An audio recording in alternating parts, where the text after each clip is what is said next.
We're going to be changing out our cabin air filter today. Y'all stick around.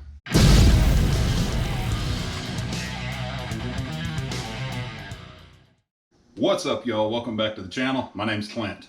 I'm not going to call anybody out here. We're all guilty of it. 9 times out of 10, most of us probably even forget it's there. I'm talking about our cabin air filters.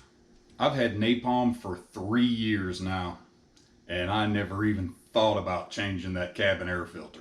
It's late August. It's friggin' hot in North Carolina. I cut my AC on the other day and I just had a funky smell. I thought, you know what? It's probably about time. So I went to the parts store, bought a cabin filter, put it in. Then Em says, you should have made a video on that, dumbass. And as usual, she was right. So, even though I've already changed my cabin air filter, I'm going to go through the procedure to show y'all how to do it. First thing you want to do is open up your glove box. Then you want to take all the shit out of it. Owner's manual, registration, snot rags,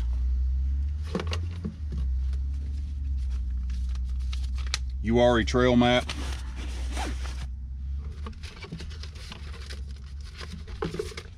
Windrock trail map. I know they got all those apps, but I'm old. I like paper maps. What the hell is that? Oh,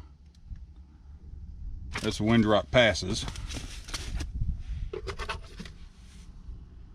Clayton off-road pin. And our 2018 and 2019 North Carolina State Parks annual passes, which they are obviously out, so we'll save those for later to throw away. Okay, once you got all the shit out of your glove box, you got a little retainer right here. I know y'all probably can't see it that well, but it's right here.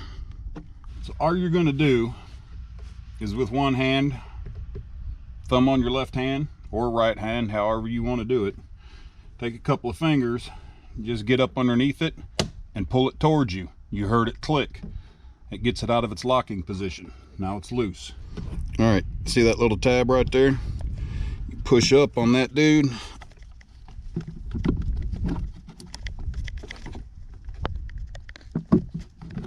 So you can release your glove box. You can just lay it down. Also, if you want to, you can just disconnect it. All it does is just rides on those hinges. It's not locked in there at all. Damn, maybe I should have drank 2 or 3 more beers before I did this. Right in here, you'll see 2 little tabs right here on this side. You pinch them together and pull it towards you.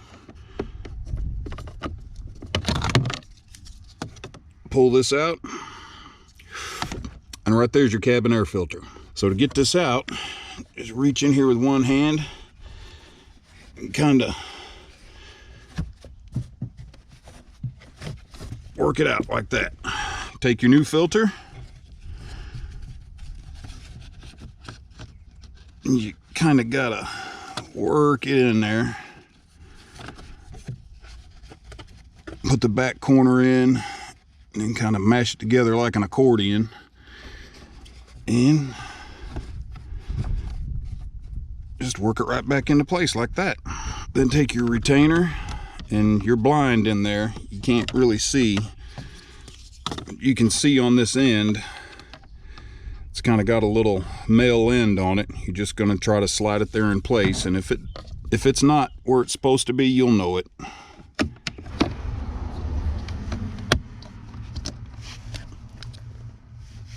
Just like that. Now, once you've got that back together,